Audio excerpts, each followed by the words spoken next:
Namanya hanya satu huruf, namun dengan kecepatan maksimum 299 km per jam, ia mampu mengalahkan banyak mobil roda 4. Mesin segaris berpendingin air ini mampu berputar hingga 11.000 rpm, dan ketika modifikasi dibuka, ledakan tenaga hingga 400 km per jam benar-benar membuat tercengang. Benar sekali, inilah Suzuki Hayabusa, salah satu motor dengan tenaga terkuat di dunia saat ini, yang bersaing ketat dengan Kawasaki dalam hal performa.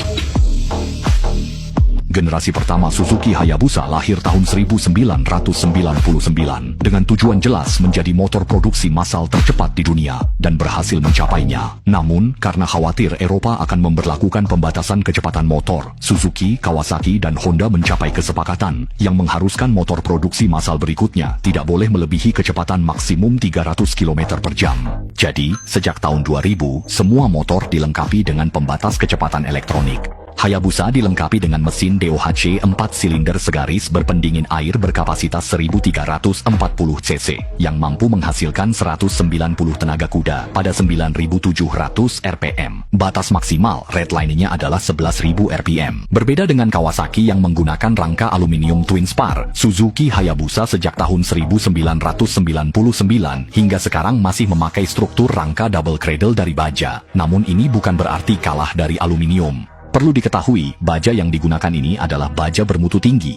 Lalu, apa artinya ini dalam situasi nyata? Artinya, meskipun Anda tidak sengaja menjatuhkan motor seberat 264 kg ini, Anda tidak perlu khawatir akan rusak. Namun, baja bermutu tinggi ini hanya digunakan pada rangka utama, sedangkan bagian seperti tangki bensin menggunakan pelat baja biasa.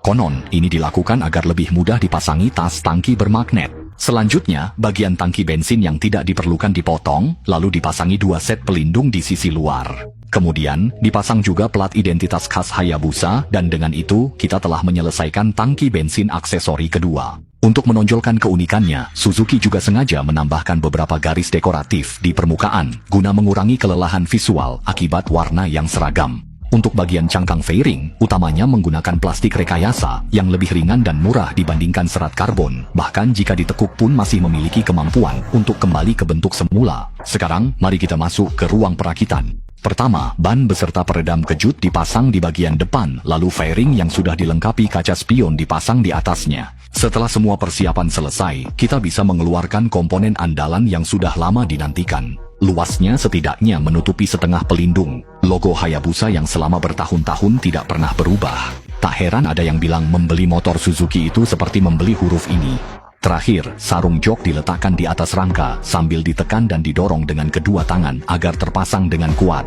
Berbeda dengan lini produksi otomatis lainnya, lini produksi Suzuki lebih mengutamakan tenaga manusia.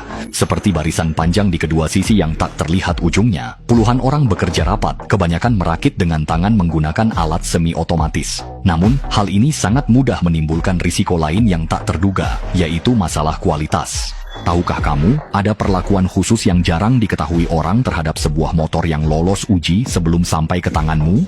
Mari kita masuk ruang kedap suara untuk mempersiapkan pengujian kebisingan dan emisi tahap keempat untuk sepeda motor 2 roda dengan kapasitas mesin lebih dari 80 ml dan kurang dari atau sama dengan 175 ml.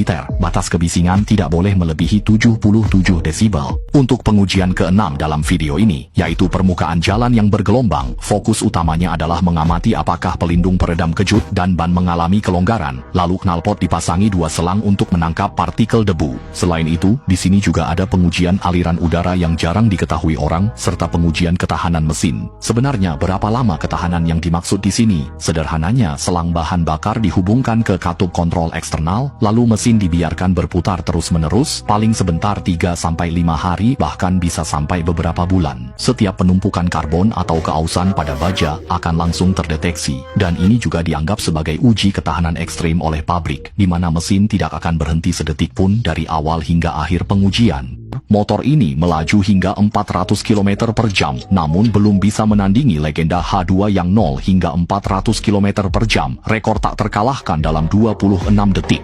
Selain itu, demi memenuhi standar Euro 5, Suzuki menggabungkan sistem pembuangan menjadi 4/2 dan menghabiskan banyak waktu menurunkan tingkat kebisingan dari 92 desibel menjadi 91 desibel. Jangan anggap remeh hanya menurunkan 1 desibel, karena hasil akhir ini didapatkan setelah 1 tahun penuh.